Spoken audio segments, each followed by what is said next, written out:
Magandang araw! Ang ibabahagi ko ngayon ay tungkol muli sa psychosexual theory ni Mr. Sigmund Freud.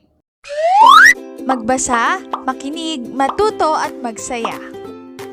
Ako si Binibining Menya.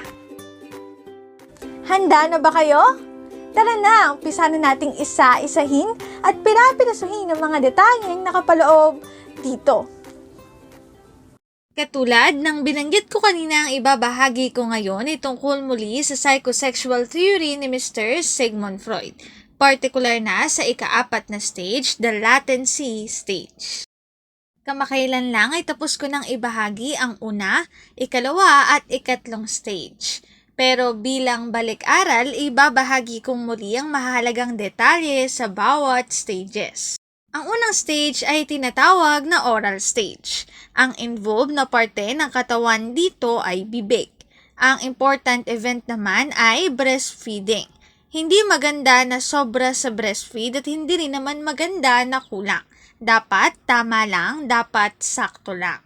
Kapag sobra sa breastfeed, ang nangyayari ay oral aggressive at kapag naman kulang sa breastfeed, ang nangyayari naman ay oral retentive. Ang ilan sa mga senyales na may oral aggressive ang isang individual ay kinakagat niya ang kanyang mga kuko.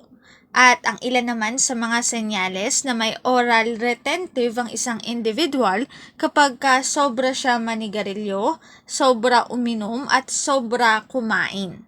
Ang sumunod naman ay anal stage. Dito naman, ang involved na parte ng katawan ay anus.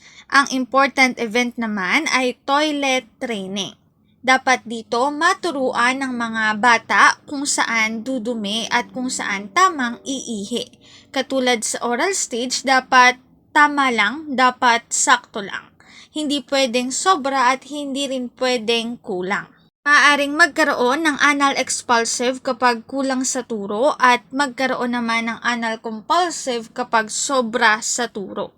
Ang ilan sa mga senyales kapag ang isang individual ay may anal expulsive, siya ay marumis sa paligid at ang kanyang mga gamit ay hindi organized. Kabilang banda naman, kapag anal compulsive naman ang mayroon sa isang individual, siya naman ay sobrang linis, sobrang organized at paminsan mayroon siyang obsessive compulsive or yung pagiging OC. Ang mahirap sa pagiging OC ay kapag may maliit na dumi lang, may maliit na pagkakamali ay nawawala na sa focus.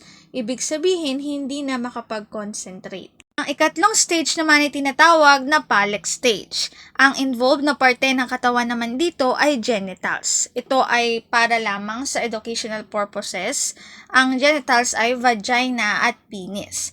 Dito nade-develop ang Oedipus complex at Electra complex.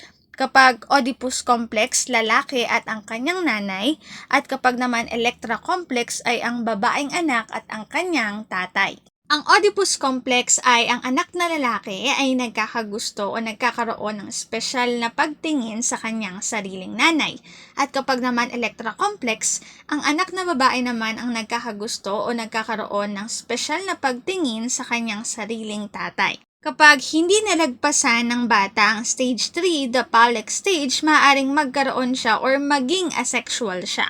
Kapag sinabi nating asexual, ito ay kabaliktaran ng bisexual.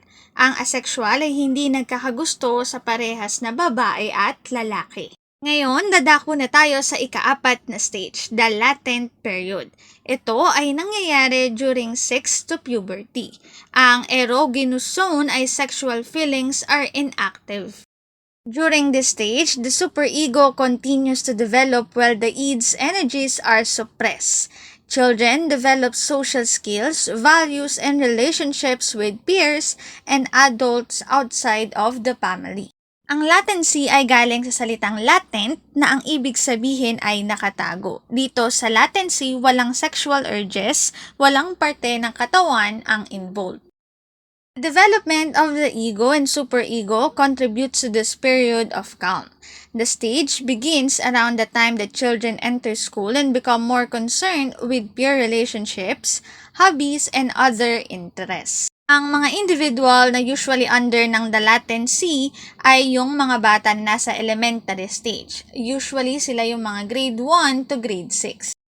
The latent period is a time of exploration in which the sexual energy is repressed or dormant. Katulad ng sinabi ko kanina, dito sa latency, walang sexual urges, walang parte ng katawan ang involved. This energy is still present but it is sublimated into other areas such as intellectual pursuits and social interactions.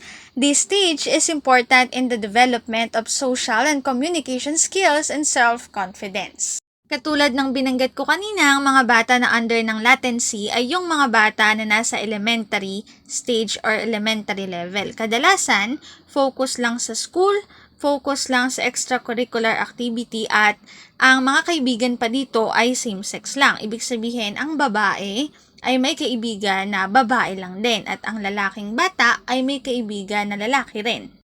As with the other psychosexual stages, Freud believed that it was possible for children to become fixated or stuck in this space.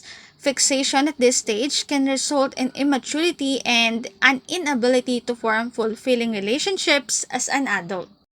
Ang link na ito ang aking source sa mga written information na makikita nyo sa bawat slides. Kung interesado kayo na magbasa pa, maaari nyong bisitahin ang website na ito. Psychosexual Theory, the Latent Period. Dito na nagtatapos ang aking pagbabahagi. Sana ay marami kayong natutuhan. Muli, magbasa, makinig, matuto at magsaya. Ako si Binibining Menya. Paalam!